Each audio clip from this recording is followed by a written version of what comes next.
Ipinapadeklarang unconstitutional ang isang executive order ni dating Pangulong Rodrigo Duterte na idinadahilan umano para hindi isapubliko kung paano ginagastos ang confidential fund ng ilang ahensya.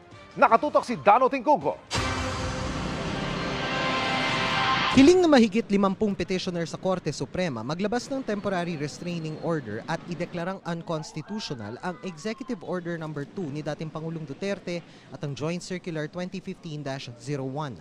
Ayon sa grupo, ang mga ito ang ginagamit na dahilan ng mga opisyal ng gobyerno para hindi isapubliko kung paano at saan ginamit ang confidential funds. Kabilang sa naghain ng petisyon, sina dating Supreme Court Senior Associate Justice Antonio Carpio at Attorney Howard Calleja. Nag-ugat ang petisyon sa kontrobersya sa paggasto sa 125 million pesos na confidential fund ng Office of the Vice President sa loob umano ng 11 araw. Noong October 16, 2023, kami po ay nag-file ng demand letter sa Office of the Vice President para sa mga kopya ng official records, documents at mga papel tungkol sa disbursements and liquidation ng confidential funds. Subalit po, nag-reply ang OVP, sinasabi po sa amin na hindi daw po pwedeng mag-release ng mga papel na ito, mga dokumentong ito, dahil ito raw ay covered ng privileged communication under EO No. 2, Executive Order No. 2, Series of 2016, at ang Joint Circular ng COA.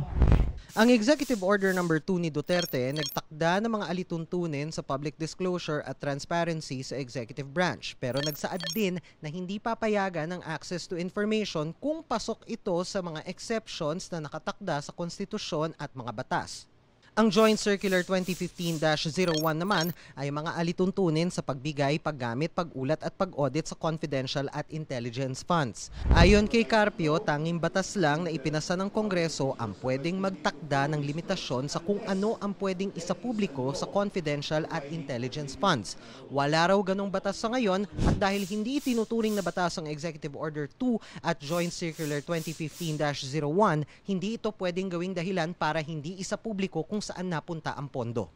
This boils down to public funds are being used for a confidential purpose. Even if it's confidential, the Constitution says the people have a right to know and the public officials have a duty to fully disclose unless there is a law providing for reasonable limits. Wala namang batas. Kabilang sa mga respondents, sina Vice President Sara Duterte, Executive Secretary Lucas Bersamin, Senate President Juan Miguel Zubiri, House Speaker Martin Romualdez, ilang cabinet secretaries at iba pang mga opisyal. Hinihiling din sa korte na utusan si Vice President Duterte na magbigay ng ulat sa mga petitioner kung paano ginastos ang 2022 confidential funds ng OVP. Nilinaw ng grupo na hindi lang daw limitado sa Office of the Vice President ang petisyon kundi sa iba ring mga ahensya ng gobyerno na gumagamit ng confidential funds. Patuloy pa namin kinukunan ng pahayag ang tanggapan ni Vice President Duterte at ng iba pang respondents. Para sa GMA Integrated News, Dano Tingkugo, nakatutok 24 oras. Mga kapuso, samahan nyo kaming tumutok 24 oras. Bisitahin at mag-subscribe sa GMA Integrated News sa YouTube. Sa mga kapuso abroad, bisitahin ang GMA Pinoy TV at www.gmanews.tv.